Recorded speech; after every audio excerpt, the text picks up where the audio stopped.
L'association SOS Chrétiens d'Orient a été créée fin 2013 suite à l'attaque de Maaloula en Syrie menée par les islamistes du Front al-Nosra. À cette époque, alors que le gouvernement français souhaitait déverser ses bombes sur la Syrie, SOS Chrétiens d'Orient a voulu y faire quelque chose de positif. Après avoir été reçus officiellement par les autorités syriennes, ses membres ont donc collecté 4 tonnes de jouets et de vêtements pour les orphelins afin de les distribuer soit dans des orphelinats d'État, soit dans des églises, soit à l'hôpital pour enfants. En un an, l'écho dont l'association a bénéficié a permis de rassembler 10 000 donateurs et par conséquent de se développer jusqu'en Irak, où une antenne a été créée suite aux événements relatifs à Daesh. Le but de cette visite de la délégation française pendant la semaine sainte de Noël est l'observation de l'avancement des 3 projets en cours. Un centre médical roulant à Homs comme solution de recours aux hôpitaux bombardés, la reconstruction de l'église Saint-Georges de Maaloula saccagée par al-Nosra, la réhabilitation de l'école de Yabroud également détruite par les djihadistes. C'est le père Toufik qui nous accueille ce 22 décembre 2014. Malgré les recommandations des autorités françaises, nous avons atterri à l'aéroport international de Damas par un vol régulier de la compagnie nationale syrienne en provenance d'Alger. Un symbole fort. Nous nous apprêtons à vivre, avec les chrétiens d'Orient oubliés par l'Occident, un Noël de guerre en Syrie.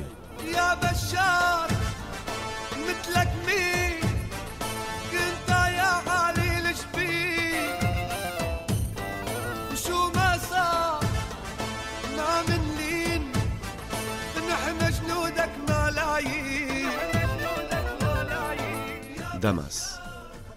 Les volontaires des forces de défense nationale sont présents à quasiment tous les coins de rue. Il n'est pas rare de croiser ces hommes armés de kalachnikovs déambulant dans les rues de certains quartiers de la ville. Ils sont de toute confession et assurent la sécurité comme relais de l'armée syrienne. Nous pouvons filmer, mais nous devons en revanche impérativement couper la caméra quand nous arrivons au checkpoint tenu par l'armée syrienne. Nous devons également ranger nos téléphones au barrage, car les soldats sont très nerveux et pourraient croire que l'on cherche à activer une bombe avec un portable. Les points de contrôle sont très nombreux. Au loin, on entend des bombardements. C'est un bruit de fond auquel on ne fera plus attention au bout de quelques temps. Ce sont principalement ce qu'on appelle des sorties, c'est-à-dire des obus tirés par l'armée syrienne depuis l'intérieur de la ville en direction des quartiers périphériques de Damas où sont regroupés les djihadistes. Qui sont vraiment ces djihadistes? Selon Hala Shawi, correspondante syrienne de SOS Chrétiens d'Orient que nous rencontrerons plus tard dans la journée, ce sont surtout des voyous qui ont profité de la guerre et des assauts sur Damas pour y semer la terreur par des enlèvements et des pillages. Les Damascènes vivent, ou plutôt survivent, comme si les événements se passaient très loin de chez eux. L'année passée, les attaques étaient plus proches de la ville, donc les contrôles étaient plus fréquents dans une ambiance beaucoup plus tendue. Ce premier jour à Damas, nous-mêmes ne ressentons aucune tension véritablement palpable. En fin de journée, nous partons donc à la rencontre de Hala Shawi, qui nous fait visiter une clinique d'urgence mobile financée par l'association en collaboration avec le ministère de la Santé syrien. Actuellement en cours de construction, cette clinique roulante sera expédiée à Homs, où les hôpitaux de la ville ont été détruits puis pillés par les djihadistes. C'est disons, un petit hôpital mobile. Un petit hôpital parce que dans cette clinique, tout ce qu'il y a comme matériel est sophistiqué vraiment. Il y a un électrocardiogramme, un échocardiogramme. On peut recevoir 200 à 400 personnes. Alors, l'association s'est créée parce que plusieurs Français sentaient que Maaloula les touchait à cœur et que les chrétiens d'Orient étaient délaissés. Toute la clinique, la construction, le matériel, tout a été fourni par SOS Chrétiens d'Orient, par des gens bénévoles qui ont pensé aux Syriens et qui ont pensé à la Syrie par amour. Ils ont beaucoup aimé la Syrie, ils ont trouvé le peuple très chaleureux, ça les a incités à faire plusieurs projets. Et ils ont découvert, c'est très, très important, ils ont découvert en Syrie que tout le peuple pense qu'il est syrien d'abord. Tous les gouvernements, tous les pays qui ont été contre nous et qui ont facilité la destruction de notre pays, c'est les États, c'est les gouvernements. Ça n'a rien à voir avec les peuples et le peuple. Maintenant, depuis que la guerre a éclaté, je suis un des liens qui existent entre la Syrie et la France. Il n'y a pas de lien politique ni de lien économique. Tout genre de lien n'existe plus entre les deux pays. SOS, Chrétiens d'Orient, ont blanchi l'image de la France, qui a été noircie par le gouvernement et par les dirigeants et par l'oligarchie qui gère le pays et qui gère l'Occident.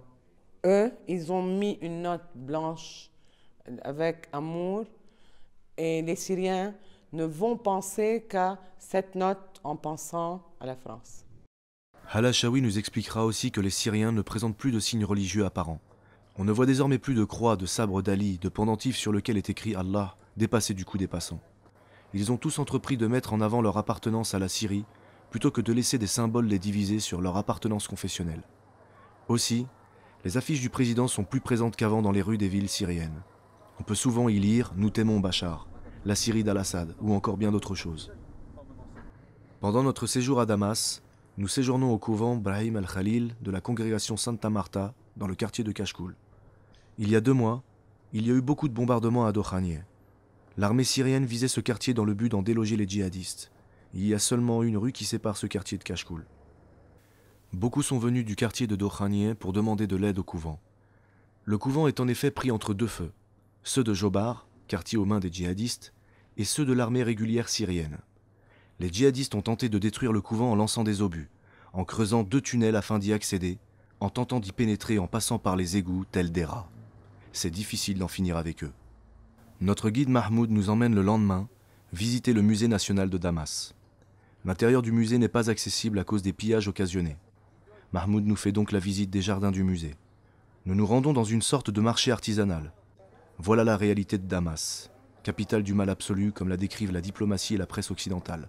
La vie suit son cours, les gens se promènent, vont au travail, les couples flânent ici et là. Vivre ensemble malgré la guerre. C'est précisément ce que l'Occident prendrait le risque de détruire en lançant une hypothétique attaque contre le régime de Bachar. La conséquence de cet éclatement ouvrirait à Daesh la voie pour profiter de ce chaos et asseoir sa domination. Le Souk Hamidiyeh. L'artère principale prend fin sur une arcade gréco-romaine pour déboucher sur la mosquée des Omeyyades, qui date du 8e siècle. Cette imbrication historique et architecturale est l'héritage d'une histoire plurimillénaire. Dans la mosquée, l'heure est à la prière. Les femmes sont au fond et les hommes face à l'imam qui fait son prêche.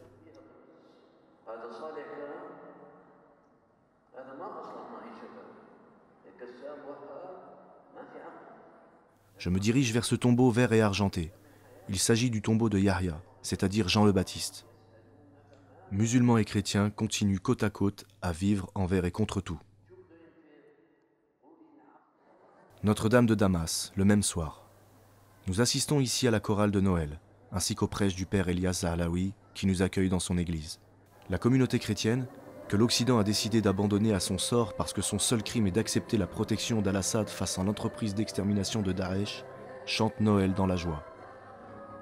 Difficile d'imaginer, si l'on se réfère à la propagande médiatique et politique occidentale, pareille beauté et débordement de joie. Et pourtant,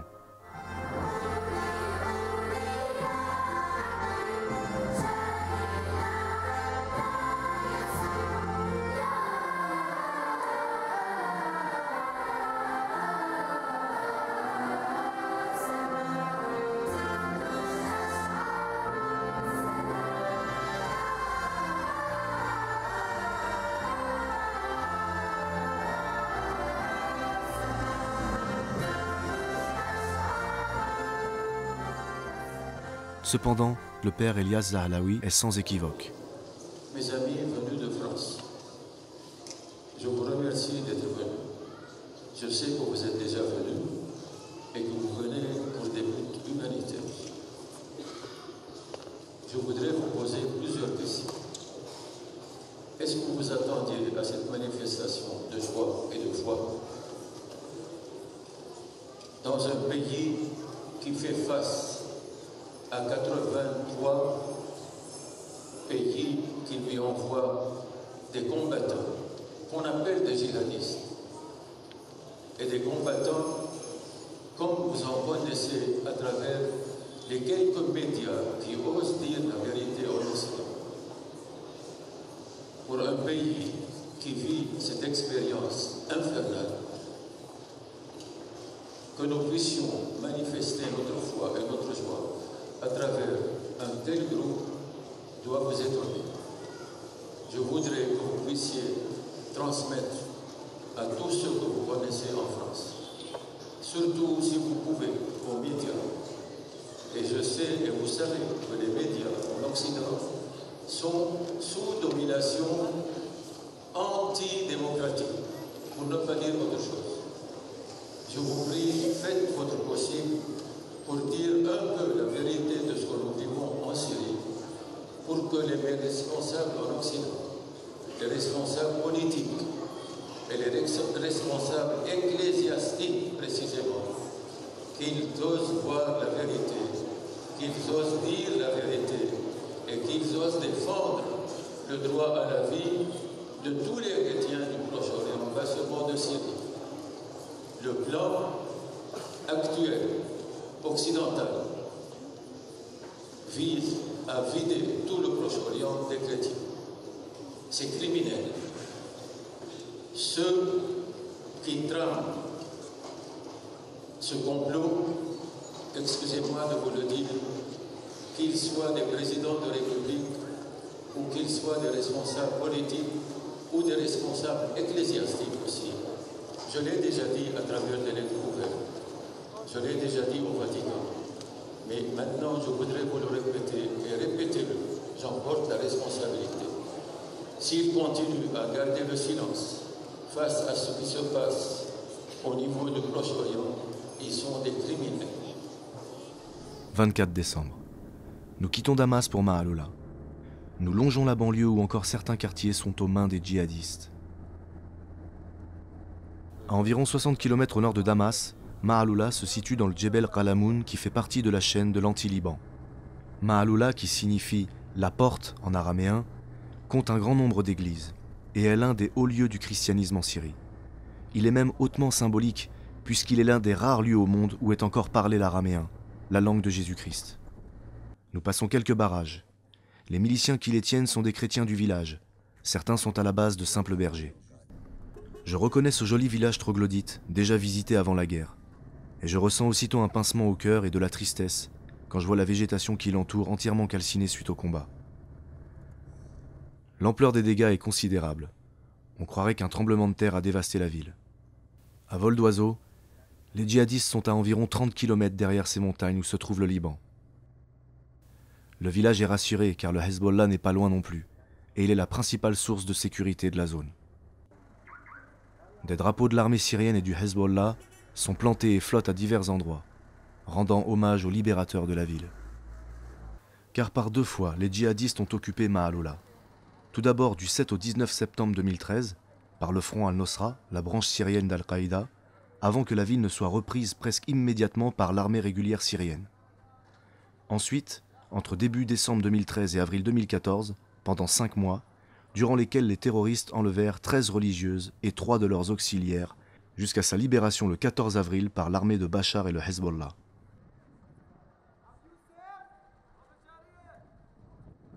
C'est ici que vit le père Toufik. Nous le retrouvons dans sa paroisse, l'église Saint-Georges, où il réside 4 jours de la semaine quand il n'est pas à Damas. Construite en 1994, elle a été victime des assauts répétés des djihadistes sur le village entre septembre 2013 et avril 2014. Nous visitons le presbytère qui porte encore les stigmates des incursions djihadistes. C'est écrit « alors nous sommes venus pour vous égorger, comme des moutons. » D'accord. Malgré les destructions, l'espoir perdure. La condition sine qua non pour que les chrétiens restent sur place est la reconstruction immédiate des édifices religieux. C'est du marbre? Du marbre local, marbre syrien. On aura un autre type. Oui. Et en attendant, donc, vous dites la messe ici? Oui, c'est la table de la messe maintenant. C'était en bas. Aujourd'hui, je vais mettre la table ici. Oui, et on va avancer les bancs en avant. l'hôtel Saphir offrait une vue panoramique de la ville avant qu'il n'ait été pris d'assaut par Al-Nosra, puis détruit par l'armée syrienne pour les en déloger. C'est aussi là que les djihadistes tenaient les villageois pour prisonniers.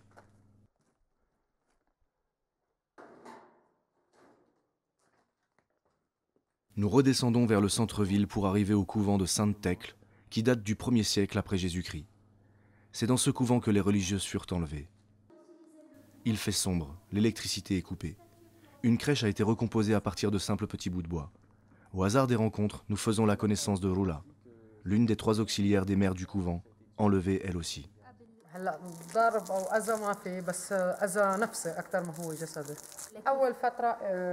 أول فترة فكرنا إنه تحريرنا قريب يعني إنه على أساس على يبرود من يبرود نزل على الشام وخلاص. بعد مضي أول جمعة جمعتين خلاص يعني إنه مثل فقدنا الأمل يعني. لا كنا متوقعين صراحة إنه أو الأسر المدى الطويل يعني مثل المطارنة اللي راحوا قبلنا وحتى هن هددوا إنه يجيبوا رهبات غير يعني يجيبوها لعنا يعني أسر مدى طويل ما بنعرف إمتى. بس تفاجأنا بالنتيجة تفاجأنا فيها. هلا أول شيء كان هدفهم مالي بعدين صار بدهم رهائن من الدولة. يعني كان في أسرى يعني مساجين عند الدولة السورية هن كمان نساء من النصرة والجو اجوا للجهاد هون بسوريا فمعتقلات هن هون. بدلوا بس نساء؟ بدلوا بس نساء. Nous retournons à l'église Saint-Georges pour la messe de Noël de 19h.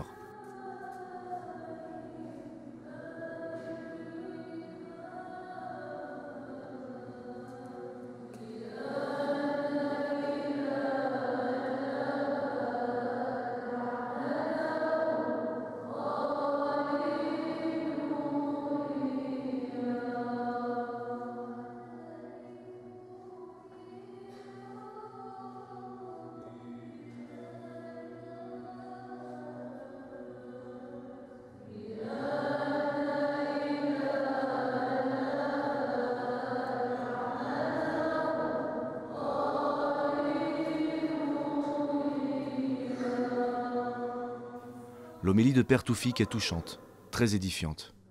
C'est un moment particulièrement fort. Il invite les chrétiens de sa paroisse à pardonner les musulmans du village qui, en se rangeant du côté des djihadistes, les ont trahis.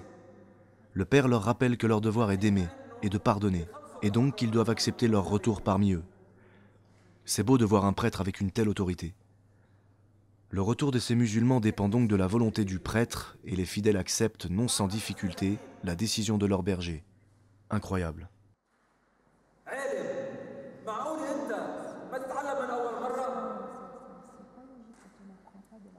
25 décembre. Nous quittons Maaloula pour Yabroud au petit matin, en donnant au Père Toufik quelques lettres écrites par des écoliers français pour les jeunes enfants syriens. C'est Samir, un milicien chrétien de Maaloula qui nous conduit à Yabroud. Ville d'environ 60 000 habitants, Yabroud était le dernier bastion rebelle dans les montagnes de Qalamoun, à 75 km au nord de Damas et à moins de 10 km de l'autoroute Damas-Homs. Occupée par les rebelles, elle représentait une menace pour la sécurité de cet axe et menaçait également Damas par le nord. Nous sommes accueillis par Monseigneur Jean Abdo Arbache. Il est depuis 2012 l'archevêque des Grecs catholiques melkites de Homs, de Hama et de Yabroud. Nous partons à l'église Notre-Dame de Najd pour la messe. Malgré 3 ans d'occupation islamiste, l'église est relativement en bon état. Le père Georges, prêtre de Yabroud, avait caché les icônes de la paroisse avant que les djihadistes ne s'en emparent.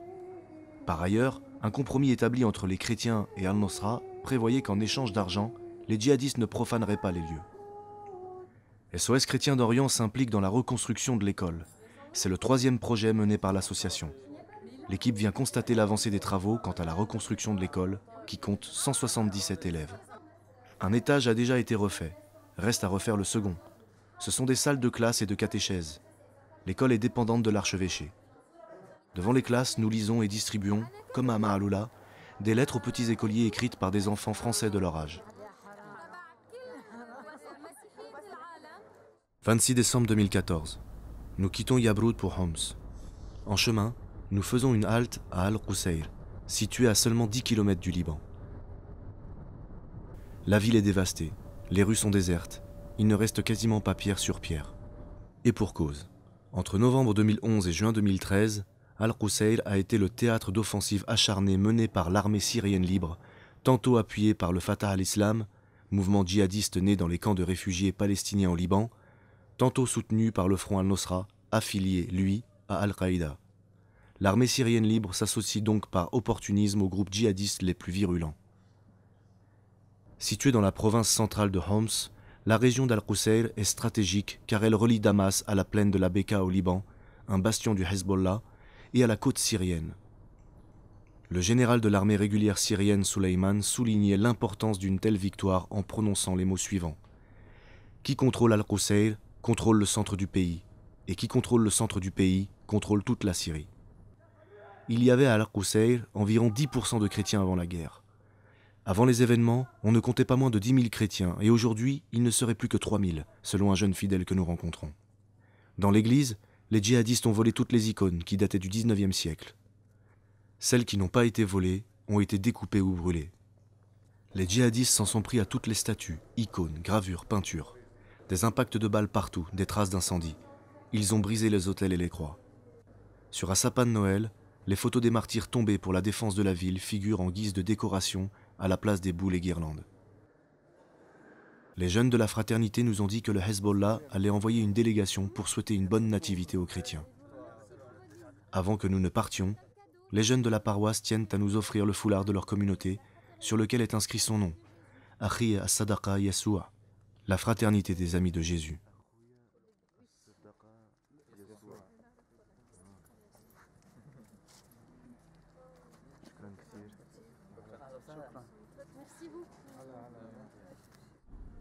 Nous poursuivons notre route.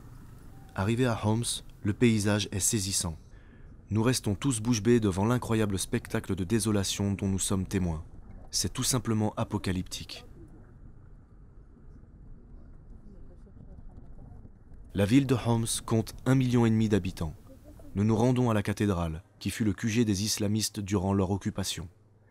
Le rez-de-chaussée avait été transformé en hôpital, des soins de secours de premier choix puisqu'ils provenaient des hôpitaux détruits de la ville qu'ils avaient pillés. Dans la cour adjacente, les dalles ont été arrachées par les djihadistes afin de planter des légumes. À l'entrée de l'édifice, un sapin de Noël sous lequel on retrouve des douilles et des restes d'obus et de roquettes. La cathédrale a été miraculeusement épargnée durant l'occupation des islamistes. Cependant, une bombe y explosa 2 jours après la reprise de la ville par l'armée syrienne. En explosant, elle blessera 6 personnes, dont une qui mourra de ses blessures à l'intérieur de la cathédrale. Nous quittons sous le choc cette ville fantôme où la vie semble s'être arrêtée et reprenons le chemin de Damas.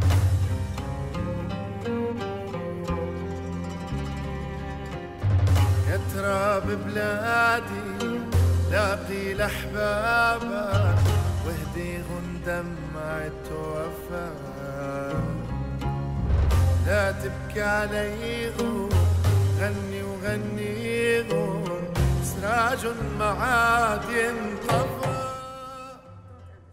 27 décembre. L'hôpital Saint-Louis à Bab Touma, quartier du Vieux Damas. SOS Chrétien d'Orient a le projet d'envoyer ici 31 lits et 3 brancards. Sœur Lamia, d'origine libanaise, s'entretient avec l'association au sujet de l'acheminement de toutes ces marchandises depuis la France jusqu'à Damas. Les faire transiter par la frontière libanaise semble être un réel problème. Nous en avons fait les frais avec les cadeaux de Noël qui sont restés bloqués au Liban. Nous envisageons donc de les acheminer par les ports syriens de Tartous ou de Latakié. Jobar, quartier sous occupation islamiste, est à 500 mètres. Durant toute l'année 2014, 16 obus ont été tirés sur l'hôpital, endommageant entre autres la salle de soins intensifs et la salle d'études des stagiaires. Il y a eu des blessés. Des amputations ont dû être pratiquées. Depuis décembre, toutefois, il n'y a plus eu de tir. Nous allons ensuite à la paroisse Notre-Dame de Damas nous entretenir avec le père Elias Zahlaoui, que nous avions déjà vu à la soirée chorale de la paroisse quelques jours plus tôt. Il y a 2 faits que je voudrais soulever. Un fait qui touche la Syrie et un fait qui touche la Palestine. Il y a un accord total au niveau de tous les médias occidentaux pour considérer la Syrie comme un pays qu'il faut à tout prix abattre. à commencer par le président. Et depuis près de 4 ans, tous les médias occidentaux ne cessent de répéter la même rengaine. Notre président est un homme sanguinaire qui s'obstine à rester au pouvoir, quitte à tuer son peuple et à détruire le pays. De notre côté, il y a un fait en Palestine. L'État d'Israël viole tous les droits sans exception. Les droits humains, le minimum de droits humains est violé tous les jours au vu et au su du monde entier. Et tous les médias occidentaux n'y font jamais aucune allusion. Serions-nous, les Syriens ici, complètement idiots pour ne pas nous rendre compte que notre président est en train de détruire le pays? D'autre part, est-il possible que tout l'Occident, tous les peuples occidentaux qui ont payé chèrement leur démocratie et leur liberté et leurs droits de l'homme ne voient pas ce que fait Israël en Palestine? Comment se fait-il que tous ces citadins de Syrie soient complètement idiots pour ne pas se rendre compte que leur président est un homme sanguinaire? Comment se fait-il que l'armée syrienne, qui se bat contre tous les ennemis alentours, les centaines de milliers de djihadistes qu'on nous a envoyés d'Europe et de 84 pays, c'est un chiffre que les Nations Unies ont déclaré. 84 pays envoient en Syrie des combattants. Comment se fait-il que l'armée syrienne ne se rende pas compte que son président est un homme sanguinaire dont il faut se débarrasser? Le directeur de la rédaction de l'agence de presse syrienne Al-Sana, que nous rencontrerons brièvement à la fin de notre séjour, insistera lui aussi sur la volonté délibérée des agences occidentales de négliger les informations que son agence fournissait à ses homologues européens. هلا نحن كوكالة أنباء نحن مهمتنا إنه نزود وسائل الإعلام بالأخبار وبالمعلومات عما يجري في سوريا، ولكن مع الأسف الصحف الفرنسية في بداية الأحداث كانت تتجاهل ما يصدر عن وسائل الإعلام السورية الوطنية وتستقي معلوماتها من مصادر أخرى يعني ليس لها مصداقية على الأرض السورية بصراحة، ولكن يعني في الأعوام الأخيرة يعني في 2014 تغيرت الصورة نوعا ما، وهناك بعض الصحف الفرنسية أو التلفزيون الفرنسية تستقي الأخبار من موقع الوكالة، يعني بالدرجة الأولى من موقع الوكالة. La Syrie de Bachar al-Assad n'est pas le modèle parfait de démocratie, et en temps de paix, il faudrait bien sûr y mener des réformes.